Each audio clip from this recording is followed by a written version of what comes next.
chẳng có nhóm tẹt tông tới khangផ្នែក បច្ចេកទេស ហើយផ្នែក បច្ចេកទេស ជួយតេតងនឹងធ្វើការណាត់ជួប បាទ ចឹងដល់ពេលគាត់ពិភាក្សាហើយខាងថ្នាក់ដឹកនាំមន្ទីរពេទ្យហ្នឹងគឺគាត់អត់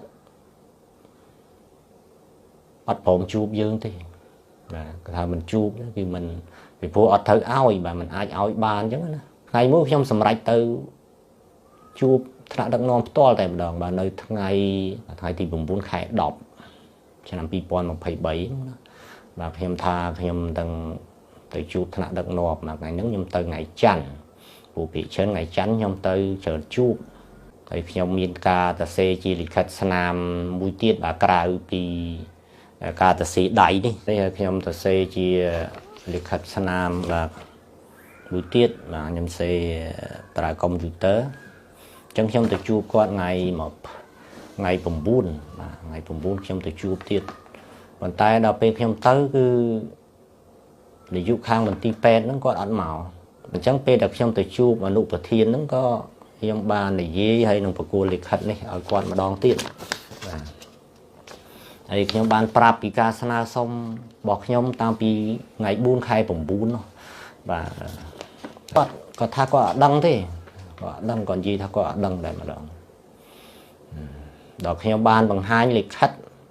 ហើយលិខិតដែលខ្ញុំទៅសេដៃហ្នឹងបង្ហាញឲ្យគាត់ទៅ ហេតុផលរបស់គាត់គាត់ថាទៅសេដៃអញ្ចឹងគេមិនយកទេ អានេះហេតុផលរបស់គាត់ចេះតែលើកឡើងមក បាទ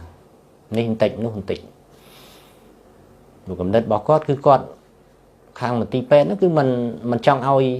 យើងតែម្ដង បាទ ហើយគាត់តែងតែសួរដែរអត់ដែរទេ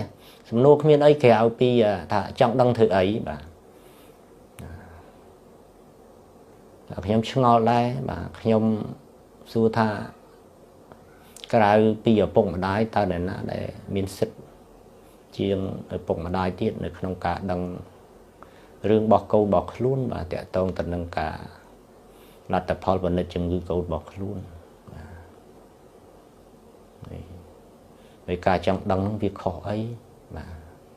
ហេតុអីបានជាខ្ញុំជាឪពុកម្ដាយអត់មានសិទ្ធិនៅក្នុងការដឹង ខ្ញុំក៏បានបង្ហាញព្រោះខ្ញុំយកលិខិតដែលខ្ញុំវាយកុំព្យូទ័រហ្នឹងយកទៅ អញ្ចឹងយកអានេះដាក់ឲ្យគាត់ផ្ទាល់មួយទៀត បាទ ខ្ញុំទៅថ្ងៃ 9 ខែ 10 2023 បាទ អញ្ចឹងពេលដែលទៅជួបគាត់ គាត់មើលទៅក៏ដែរខុសទៀត បាទ ទៅសេអត់តន់ត្រូវឯដាក់បញ្ជាក់អាស័យដ្ឋានពុកម្ដាយ បាទ ដាក់លេខអត្តសញ្ញាណប័ណ្ណទៀត បាទ បានគាត់ថាឥឡូវចាំធ្វើលិខិតនឹងសេម្ដងទៀត បាទ សេម្ដងទៀតហើយស្អែកមកម្ដងទៀត បាទ ថ្ងៃ 10 ថ្ងៃ 10 ខែ 10 2023 គាត់ថាម៉ោង 9 កន្លះអីជួបម្ដងទៀតហើយត្រូវការពិភាក្សាគ្នា បាទ អញ្ចឹងខ្ញុំយកលិខិតនេះទៅកែសម្រួលហើយខ្ញុំដាក់ថែមថយតាមអ្វីដែលគាត់ចង់បានណា